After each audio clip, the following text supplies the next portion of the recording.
everybody. I'm Laura Trump, coming to you from Trump Tower in New York City. Recent research demonstrates that news coverage of President Trump by the mainstream media is 91% negative. 91%. Fortunately, the president has exposed the fake news media for what they are, and thankfully there are free speech defenders who are holding the news media more accountable. Joining me to describe accountability for fake news media is the national editor for accuracy in the media, Carrie Sheffield. Hey, Carrie, thanks for joining me. Hey, Laura, great to be here. Thanks for having me. Accuracy in media has been exposing media bias for almost 50 years. Do you think we've finally reached peak bias in the liberal news media, or will fake news continue to grow? Well, Laura, I wish I could give you some good news, but I know the show is called Real News, so I'm going to give you the real news. And the real news is that American trust in the national media is so low. I don't even know if it's hit rock bottom, but it's much lower than approval for Congress, approval for the president, who is seeing his approval ratings going up. So the fact that the national media has incredibly low trust among the people shows that the national media is failing.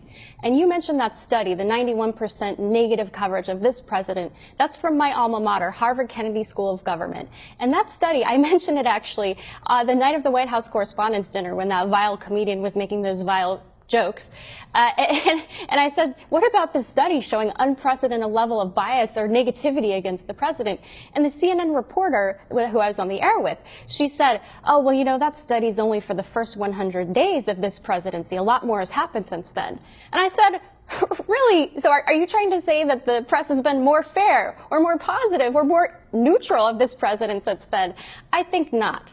And she had no response to that. So I'd like to say it's going to get better from here, but I don't think so. I honestly think this president is very well positioned to win. As I said, his poll ratings are going up. He's going to win in 2020, and the national media is going to continue to eat crow. Yeah, well, the media is just going to have to deal with it. I agree with you. He is going to win again in 2020. And thankfully, you are doing something to combat all this fake news. This month, Accuracy in Media launched a new rating system to analyze and determine the bias factor of news stories. Tell me about it. Absolutely. Thank you for asking, Laura. So yes, this month we unveiled a new scorecard. It has 5 levels. I'll go through each of the levels. What we do is we are your watchdogs for the media. We analyze the stories and we call out and we rank how is the media doing on each particular story. So I'll give you the 5 levels right now. Number 1, accurate. We love accurate stories, right? Number 2, debatable stories. Number 3, misleading stories. Number 4, clear bias. And number 5, fake news. So we all know there are different levels of bias within the media, and I think that's an important distinction for we as conservatives to look at. And so what we do at Accuracy in Media is to offer some context, some nuance, and we are very specific in calling out the fake news, the mistakes, and the bias.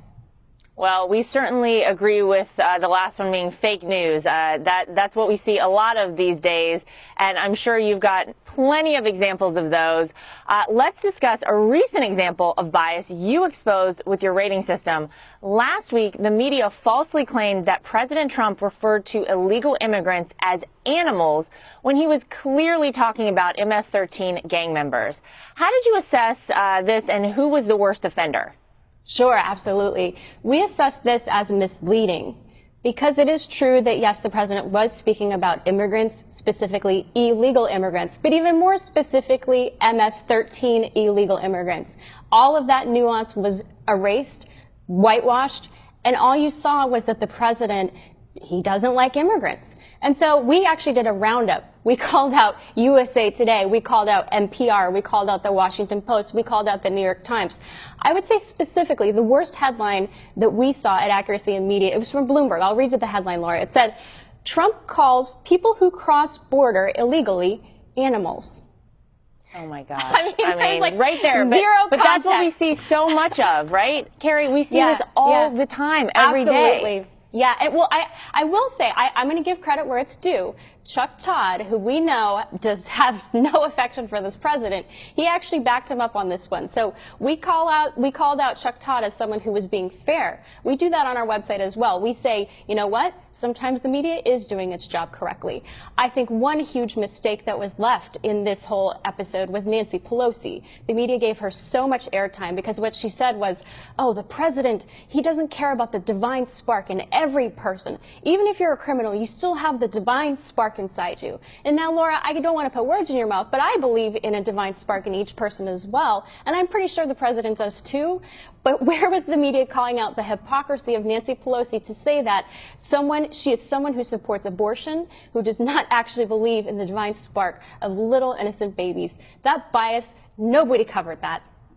Yeah, no, you're exactly right. I think that what you're doing is so important. And I love, by the way, that you are giving credit whenever credit is due to an accurate report. That's so important, too, because I think a lot of times people get used to us talking about fake news. And you're right, you're here on the real news, as we like to call it.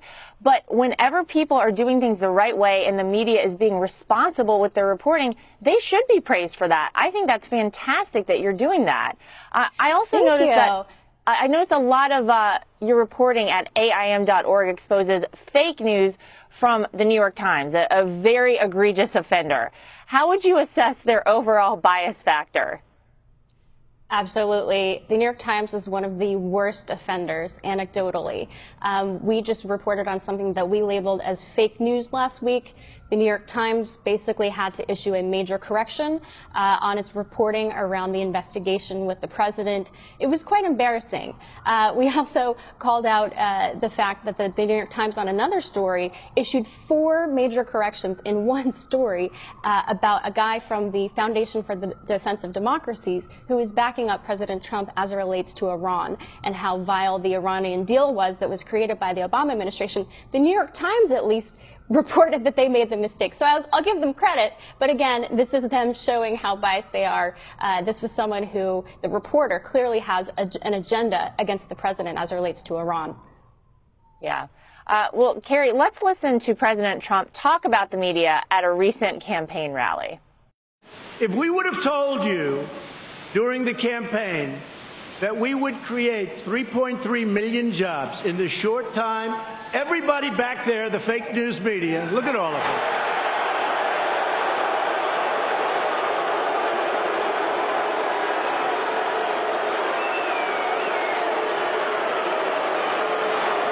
They're fake news. Carrie, the president has clearly touched a nerve with people regarding media bias, don't you think? Oh, absolutely. And in fact, Laura, last year the president retweeted an appearance that I had on Fox and Friends where I was specifically calling out media bias. And what I said on Fox and Friends was that the media is failing to represent half of the country. I mean, that's an utter failure. The media, I have a journalism degree. I went into journalism starry-eyed. I had this illusion that the media actually cared about representing we, the people. But what I love about technology and I love about Twitter and I love about Facebook and social media is that we can go around those gatekeepers who have such liberal bias and ignore positive stories. I'll give you another example. Last week, the White House held a summit on criminal justice reform. Now, the media is supposedly caring about those who are incarcerated, people who are vulnerable, people who are trying to turn their lives around once they get out of prison. Right. But nobody in the national media talked about that at all. All they want to talk about is fake news.